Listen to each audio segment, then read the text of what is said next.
Assalamualaikum warahmatullahi wabarakatuh. Alhamdulillah wa syukurillah la haula wa la quwwata illa billah. Amma ba'du. Teman-teman mahasiswa sekalian, semoga kita diberi kesehatan sehingga kita dapat beraktivitas seperti yang semestinya. Pada hari ini kita akan berdiskusi belajar tentang metode studi Islam. Dalam hal ini kita akan memperbincangkan tentang pendekatan dalam studi Islam. Nah, untuk memahami melakukan pendekatan dalam studi Islam itu kita setidaknya harus mengetahui macam-macam pendekatan studi Islam. Nah, di sini dijelaskan bahwa pendekatan studi Islam itu ada 4 pendekatan. Yang pertama adalah pendekatan teologi. Kemudian yang kedua pendekatan antropologi, pendekatan sosiologis, dan pendekatan fisiologis. Nah, 4 pendekatan ini mari kita jabarkan satu persatu agar kita dapat memahami konteksnya. Pendekatan merupakan satu cara kerja untuk memudahkan pendidik agar peserta didik ingin belajar untuk mencapai tujuan yang telah ditentukan. Pendekatan itu sendiri dalam makna definisi adalah cara pandang atau paradigma yang terdapat dalam suatu bidang ilmu yang selanjutnya digunakan dalam memahami agama. Sedangkan pendekatan studi Islam adalah satu cara kerja untuk memudahkan seseorang mengetahui, mendalami Islam secara luas dan menyeluruh agar tidak muncul pola pikir yang dangkal dan atau menyesatkan. Nah, kemudian selanjutnya mari kita ketahui apa itu yang dimaksud dengan pendekatan teologi. Teologi berasal dari bahasa Yunani yakni theos yang berarti Tuhan, Allah dalam bahasa agama kita, dan logis yang artinya ilmu. Nah, teologi dapat didefinisikan sebagai ilmu yang mempelajari segala sesuatu yang berkaitan dengan keyakinan dalam beragama atau ilmu yang mempelajari tentang Tuhan. Teologi adalah pembahasan materi tentang eksistensi Tuhan dan Tuhan-Tuhan dalam sebuah konsep nilai-nilai ketuhanan yang terkonstruksi dengan baik sehingga pada akhirnya menjadi sebuah agama atau aliran kepercayaan. Nah, dalam pendekatan teologi ini ada 3 macam. Satu, teologi normatif, lalu yang kedua teologi dialogis, dan yang ketiga adalah teologi konvergensi. Saudara sekalian, teologi normatif, apa yang dimaksud dengan teologi normatif? Pendekatan teologi normatif adalah sebuah upaya untuk memahami agama dengan menggunakan kerangka ilmu ketuhanan yang menimbulkan keyakinan bahwa agama yang dianutnya adalah agama yang paling benar dibandingkan dengan agama-agama yang lain. Nah, ini disebut dengan teologi normatif. Selanjutnya disebut dengan teologi dialogis. Pendekatan teologi dialogis ini mengkaji agama tertentu dengan menggunakan perspektif agama lain. Misalnya seperti para orientalis, mereka meneliti, memahami, berusaha menggali agama Islam dengan kacamata atau perspektif yang ada di dalam agama Kristen. Atau sebaliknya juga disebut teologi dialogis. Misalnya kita mengamati, memahami, mendalami tentang ajaran Kristen, ajaran Hindu, ajaran Buddha dengan perspektif yang kita miliki, yakni perspektif agama Islam. Nah, ini disebut dengan teologi dialogis. Lalu kemudian yang ketiga, yang disebut dengan teologi konvergensi. Konvergensi ini adalah metode pendekatan terhadap agama-agama dengan melihat unsur persamaan dari masing-masing agama lain. Jadi misalnya kita, bagaimana ajaran Kristen itu mau tidak mau ternyata ada yang memiliki kesamaan. Ada yang memiliki perbedaan, memang banyak. Tapi ada hal-hal yang satu agama dengan agama lain itu ternyata ada memiliki kesamaan.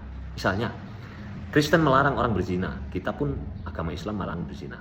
Melarang memakan daging babi, kita pun dilarang memakan daging babi. Nah, kegiatan yang semacam ini mencari titik persamaan antara agama itu namanya konvergensi.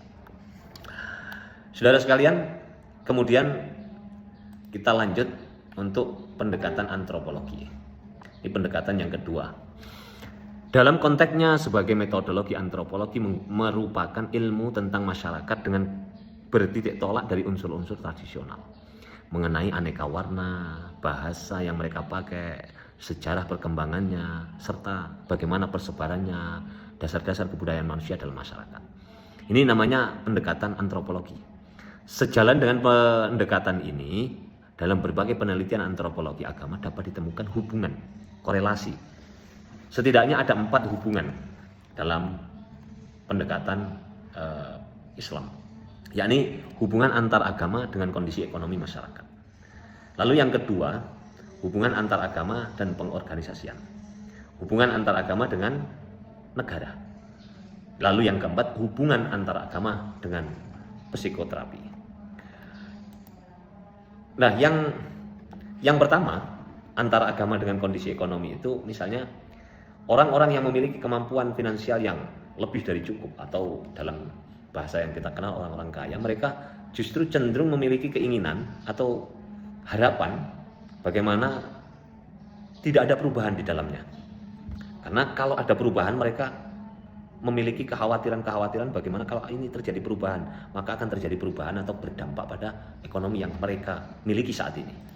Nah, lalu kemudian yang kedua, hubungan antar agama dengan organisasi.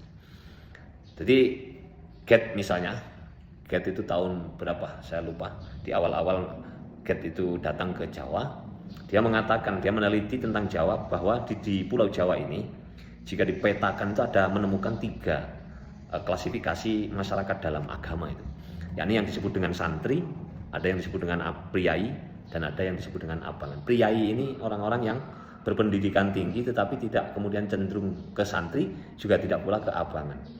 Nah, ini nanti dalam perkembangannya ini banyak yang sudah memprotes, tapi ini kita konteksnya ingin mencontohkan bahwa ada hubungan masyarakat dengan kelompok-kelompok, hubungan antara agama dan kelompok-kelompok di masyarakat kita. Lalu yang ketiga, antar agama dengan negara. Banyak negara yang mayoritas umatnya muslim justru tidak menganut, negaranya tidak dibangun dengan berlandaskan agama. Nah, misalnya Turki, sejak Abdul Hamid II Turki tergulingkan, itu di mana Turki itu sudah tidak menganut apa yang diletakkan oleh father fundingnya. Mereka membangun negaranya dengan negara yang disebut dengan sekularisme. Demikian pula dengan Indonesia, di mana mayoritas penduduknya itu muslim, tapi justru negara ini dibangun dengan menggunakan dasar asas Pancasila. Nah, selanjutnya adalah hubungan agama dengan psikoterapi. Ahli psikologi, diantaranya Sigmund, mereka mengatakan bahwa kalau kita runut hubungan-hubungan yang ada 3 di atas tadi, itu berpangkal, bertitik tolak dari hubungan agama dengan psikologi. Dia dalam bukunya mencontohkan banyak aksi yang dapat dilihat dalam kancah masyarakat baik kecil maupun menengah bahkan atas, itu bermula dari hubungan agama dengan psikologi. Nah, ini yang ketiga, kita lanjutkan pendekatan sosiologi. Dengan kita mempelajari sosiologi, kita akan menemukan kesimpulan bahwa pendekatan sosiologis adalah cara pandang terhadap ilmu yang menggambarkan tentang keadaan masyarakat lengkap dengan strukturnya, lapisan serta berbagai gejala sosial lainnya yang saling berkaitan satu dengan yang lainnya dalam digunakan dalam memahami agama. Ini disebut dengan pendekatan sosiologis. Lalu yang terakhir kita ketahui pendekatan fisiologis. Nah, tadi saya sampaikan di slide sebelumnya, di antaranya Sigmund mengatakan ada hubungan yang erat sekali dengan psikologi agama itu. Nah, di sini pendekatan agama itu juga ada dari arah sisi psikologi. Nah, artinya apa? Filosofis. Ada filosofis. Artinya apa? Artinya agama ini dapat dilihat dari nilai-nilai, atau kalau kita tadi berbicara di atas kesamaan antara satu agama dan lain, semuanya mengajarkan tentang bagaimana menebarkan kasih sayang di muka bumi ini, bagaimana menebarkan hikmah kebaikan di atas muka bumi ini.